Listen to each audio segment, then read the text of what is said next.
জুলাই আন্দোলন ও অন্তর্বর্তী সরকারের বছর পূর্তি হতে চলল। এই এক বছরে যেসব বিষয় নিয়ে সরকারিভাবে বহুবার নাটক মঞ্চস্থ হয়েছে তার মধ্যে অন্যতম হলো জুলাই ঘোষণাপত্র ও সনদ। সরকার দায়িত্ব নেবে না বলে জানিয়ে দিয়েও শেষ পর্যন্ত সরকারিভাবেই ঘোষণা হতে যাচ্ছে জুলাই ঘোষণাপত্র। এর জন্য রাষ্ট্রীয় কোষাগার থেকে টাকা খরচ করে ট্রেন ভাড়া করা হয়েছে লোক আনার জন্য। প্রায় ৩.৫ লাখ টাকা খরচ করে ৮ জোড়া ট্রেন ভাড়া করেছে মুক্তিযোদ্ধা মন্ত্রণালয়। আবার বিতর্ক এড়াতে এবং সরকার সমর্থকদের খুশি করতে জুলাই ঘোষণাপত্রের খসড়া গোপন রাখা হয়েছে। অন্যদিকে জুলাই সনদ এখনো রয়েছে আতুর ঘরে। যদিও প্রধান উপদেষ্টা অধ্যাপক ইউনূস গত ৬ জুন বলেছেন জুলাইয়ের মধ্যে জুলাই সনদ ঘোষণা করা হবে। রাষ্ট্রের কোন কোন ক্ষেত্রে কি সংস্কার আনা হবে তা নিয়ে রাজনৈতিক দলগুলোর সঙ্গে জাতীয় ঐকমত্য কমিশনের আলোচনার মাধ্যমে ঐকমত্য ও কিছু বিষয়ে সিদ্ধান্ত হলেও এখন পর্যন্ত জুলাই সনদের খসড়া চূড়ান্ত হয়নি। তার চেয়ে বড় কথা হলো সরকারের কিংস পার্টি এনসিপি এবং জামায়াতে ইসলামী এরই মধ্যেই বলে দিয়েছে জুলাই সনদের আইনগত ভিত্তি দেয়া না হলে সে সনদে তারা স্বাক্ষর করবে না। দল দুটি বলছে জুলাই সনদ ছাড়া নির্বাচনও হতে দেওয়া হবে না। প্রশ্ন উঠেছে, বেশিরভাগ রাজনৈতিক দলের চাওয়া হলো নির্বাচন। সে নির্বাচন পেছাতে কি সরকার জুলাই ঘোষণাপত্রের খসড়া গোপন রাখছে? আবার জুলাই সনদ ঘোষণার গতিটাকে স্লো করে দেওয়া হয়েছে। তার আগে সরকার ঘটা করে জুলাই ঘোষণাপত্রের উদ্যোগ নিয়েছে। এরই মধ্যে সরকারি কিংস পার্টি এনসিপি তাদের ২৪ দফা ইশতিহারে নতুন সংবিধান ও সেকেন্ড রিপাবলিকের দাবি তোলায় নির্বাচন নিয়ে আবারও নতুন করে আশঙ্কা দেখা দিয়েছে। প্রশ্ন উঠেছে, এনসিপি যদি নতুন সংবিধানের দাবি করে তাহলে এতদিন তারা বর্তমান সংবিধান সংশোধনের জন্য ঐকমত্য কমিশনের বৈঠক করে কি শুধু নাটকই করলো? বিশেষ করে গত ২ দিনে সরকারের কয়েকজন উপদেষ্টা বিচারের প্রসঙ্গ তুলে নির্বাচন না দেওয়ার যে ইঙ্গিত দিয়েছেন সেটি এই আশঙ্কাকে আরো বাড়িয়ে দিয়েছে। ৫ই আগস্ট জুলাই আন্দোলনের বর্ষপূর্তি, সেদিন বাণী দিবেন অধ্যাপক ইউনূস। ভারতীয় গণমাধ্যম দ্য ওয়াল অধ্যাপক ইউনূসের সেই বাণীর একটি কপি ছাপিয়েছে। সেখানে লেখা আছে, একটি নিরপেক্ষ, অবাধ ও শান্তিপূর্ণ নির্বাচনের মাধ্যমে জনগণের হাতে ক্ষমতা ফিরিয়ে দিতে অন্তর্বর্তী সরকার অঙ্গীকারবদ্ধ। তবে নির্বাচন কবে নাগাদ হবে সে বিষয়ে তিনি বাণীতে কিছুই উল্লেখ করেননি। অথচ বিএনপি সহ কয়েকটি দল ফেব্রুয়ারিতে নির্বাচনের দাবিতে ময়দানে সরব। কিন্তু ইউনূস সরকার এখনো ভোট নিয়ে নির্বাচন কমিশনকে কিছু বলেনি। স্বভাবতই নির্বাচন নিয়ে রাজনৈতিক বিবাদ চলমান। গণ আন্দোলন ও সরকারের বর্ষপূর্তিতেও ভোটের দিনক্ষণ নিয়ে ইউনূসের নীরবতা রাজনৈতিক বিবাদ আরো প্রসারিত করবে। সূত্রগুলো বলছে গত ১ বছর ধরে বহু নাটকের পর যে ৩টি প্লট তৈরি করা হয়েছে, সামনের দিনগুলোতে সেগুলোর মঞ্চায়ন হবে ধাপে ধাপে। লক্ষ্য একটাই, নো ইলেকশন। ইউনূসের ক্ষমতা দীর্ঘায়িত করার নকশা বাস্তবায়ন শুরু হবে ৫ই আগস্ট থেকে। সরকার সমর্থিত কিংস পার্টি এনসিপি জুলাই মাসে সারা দেশে পদযাত্রা কর্মসূচি পালন করেছিল। সরকারি সুবিধার সর্বোচ্চ ব্যবহার করে এবং সেনা ও পুলিশের কড়া পাহারায় সারা দেশে তারা ঘুরে বেরিয়েছে। ওই কর্মসূচি শেষে তারা ঘোষণা দিয়েছিল সংগঠনটি ৩রা আগস্ট শহীদ মিনারে জুলাই ঘোষণাপত্র ঘোষণা করবে। শেষ পর্যন্ত নিজের নিয়োগকর্তাদের খুশি করতে অধ্যাপক ইউনূস জুলাই ঘোষণাপত্রের ঘোষণার দায়িত্ব নিজের কাঁধে নিয়েছেন। এর জন্য মানিকমে এভিনিউতে দিনব্যাপী কর্মসূচিও ঘোষণা করেছে সংস্কৃতি মন্ত্রণালয়। সেখানে বিকাল ৫টায় ঘোষণা করা হবে জুলাই ঘোষণাপত্র। অনুষ্ঠানে লোক সমাগম দেখাতে সরকারি কোষাগার থেকে অর্থ খরচ করে ট্রেন ভাড়া করেছে উপদেষ্টা মুস্তফা সরোয়ার ফারুকী। ভাড়া করা হয়েছে ৮ জোড়া ট্রেন। খরচ করা হচ্ছে ৩০,৪৬,০০০ টাকা। জুলাই ঘোষণাপত্র উপলক্ষে সরকার সমর্থকদের ঢাকায় ভ্রমণের ব্যবস্থা করা হচ্ছে। যদিও গত ডিসেম্বরে যখন বৈষম্য বিরোধীরা জুলাই ঘোষণাপত্রের দাবি তোলে তখন সরকারই বলেছিল এ দায়িত্ব সরকারের নয়, তবে সরকার সহযোগিতা করবে। এরপর ২ দফা সরকার জুলাই ঘোষণাপত্র নিয়ে রাজনৈতিক দলগুলো থেকে মতামত নেয়, কিন্তু তা ফেলে রাখে। তাই প্রশ্ন উঠেছে, জুলাই আন্দোলনের বর্ষপূর্তিতে যখন মানুষের চাওয়া নির্বাচনের দিনক্ষণ, তখন কেন অধ্যাপক ইউনূস জুলাই ঘোষণাপত্র তুলে ধরছেন?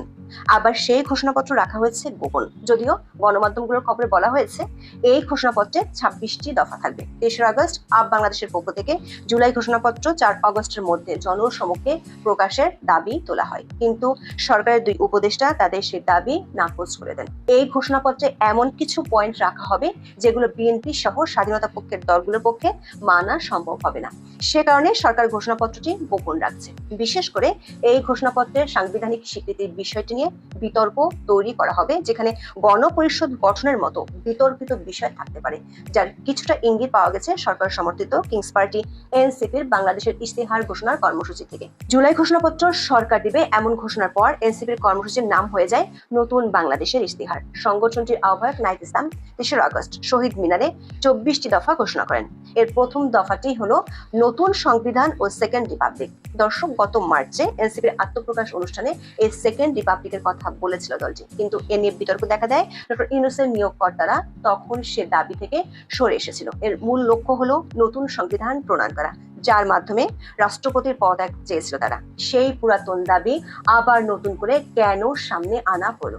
উদ্দেশ্য একটাই, নির্বাচনের সব ধরনের সম্ভাবনা উড়িয়ে দেওয়ার জন্য সামনের দিনগুলোতে যে ছক কষা হচ্ছে তারই একটি ধাপ এই সেকেন্ড রিপাবলিকের দাবি। তবে এনসিপি সমাবেশে জনসমাগম নিয়ে হতাশ হয়েছে সরকার পক্ষ। সারা দেশে ব্যাপক জনসমর্থন দাবি করলেও 3 আগস্ট শহীদ মিনারে দলটি সমাবেশে লোক সমাগম ছিল প্রত্যাশার চেয়ে অনেক কম। বিশেষ করে শাহবাগে ছাত্রদলের সমাবেশে যত লোক হয়েছে তার তুলনায় এনসিপি সমাবেশে উপস্থিতি একেবারেই তুলনাই চলে না। এনসিপির অনুষ্ঠানটি 3টায় শুরু হওয়ার কথা থাকলেও লোক সমাগম আশানুরূপ না হওয়ায় শেষ পর্যন্ত 5টায় শুরু করতে হয়েছে। ততক্ষণে ছাত্রদলের সমাবেশ শেষ হলে সেখান থেকে এনসিপির কর্মসূচিতে কিছু লোক যায়। অনলাইনে ছড়িয়ে পড়া অনেকগুলো ভিডিওতে দেখা গেছে এনসিপি সমাবেশে যাদেরকে আনা হয়েছে তারা জানেই না কোন দলের কর্মসূচিতে এসেছে। সূত্রগুলো বলছে নির্বাচন পেছানোর বড় অস্ত্রটি এখন নিজের হাতেই রেখেছেন অধ্যাপক ইউনূস। সেটি হলো জুলাই সনদ। ছোট সংস্কার আর বড় সংস্কার নামে গত বছর অক্টোবরে সংবিধান, নির্বাচন ব্যবস্থা, বিচার বিভাগ, প্রশাসন ও পুলিশ সংস্কার কমিশন গঠন করে অন্তর্বর্তী সরকার। গত ফেব্রুয়ারিতে কমিশনগুলো প্রতিবেদন দেয়। পরে সংস্কার প্রশ্নে ঐকমত্য তৈরির লক্ষ্যে জাতীয় ঐকমত্য কমিশন গঠন করা হয়। 166টি সুপারিশ নিয়ে রাজনৈতিক দলগুলোর সঙ্গে আলোচনা করে ঐকমত্য কমিশন। প্রথম পর্বে 33টি, দ্বিতীয় পর্বে 30টি দলের সঙ্গে বিষয়ভিত্তিক আলোচনা করে কমিশন। এই পর্বে 19টি মৌলিক সংস্কার প্রস্তাবে ঐকমত্য ও সিদ্ধান্ত হয়। এর মধ্যে সর্বসম্মত সিদ্ধান্ত বা ঐকমত্য হয় 9টি বিষয়। দ্বিতীয় পর্বে 23 দিনের বিষয়ভিত্তিক আলোচনায় মৌলিক সংস্কারের 19টি প্রস্তাবে ঐকমত্য ও সিদ্ধান্ত হয়। এর মধ্যে 8টি বিষয় সব দল একমত হয়েছে, বাকি 12টিতে বিভিন্ন দলের ভিন্ন মত বা মন্তব্য সহ সিদ্ধান্ত হয়েছে। এই ঐকমত্য কমিশনের মাধ্যমে গত জুলাইয়ের মধ্যেই দেওয়ার কথা ছিল জুলাই সনদ। খোদ অধ্যাপক ইউনূস তা ঘোষণা করেছিলেন প্রায় 2 মাস আগে, কিন্তু গণমাধ্যমগুলোর খবর হলো এই জুলাই সনদ নিয়ে দেখা দিয়েছে অচল অবস্থা, যার ফলে ঐকমত্য কমিশন সহসাই হয়ে যেতে পারে জাতীয় বিভাজন কমিশনে। এই অচল অবস্থাকে আরো বেগবান করতে অধ্যাপক ইউনূসের সমর্থনে আছে 3টি রাজনৈতিক দল। তারা চায় জুলাই ঘোষণাপত্র ও জুলাই সনদের সাংবিধানিক স্বীকৃতি আইনগত নিশ্চয়তা, যেটি না হলে তারা যাবে না নির্বাচনে। এই ঘোষণা আসলেই আবার শুরু হবে রাজনৈতিক ঐকমত্যের নামে নতুন নাটক। সেটি নিয়ে আবারও চলবে সময়ক্ষেপণ। সেটিও শেষ হলে অধ্যাপক ইউনূসের নিয়োগকর্তারা ডাক দিবেন জুলাই ঘোষণাপত্র আর তাদের ইশতিহার অনুযায়ী সেকেন্ড রিপাবলিকের কিংবা গণপরিষদ নির্বাচনের। বাতিল চাইবে বিদ্যমান সংবিধানের। বর্তমান সংবিধান সংশোধনের জন্য ঐকমত্য কমিশনের বৈঠকের প্রয়োজন ততদিনে ফুরিয়ে যাবে। আবার উত্তপ্ত করে তোলা হবে দেশের রাজনৈতিক পরিস্থিতি। ততদিনে বিএনপির জন্য নির্বাচনটা হয়ে পড়বে বিস্কুট দৌড়ের খেলার মতো। সে বিস্কুট দৌড়ের খেলার শুরুটা থাকবে কখনো এনসিপি, কখনো জামাত ইসলামের হাতে। আর সব সময় বিচারক থাকবেন অধ্যাপক ইউনূস।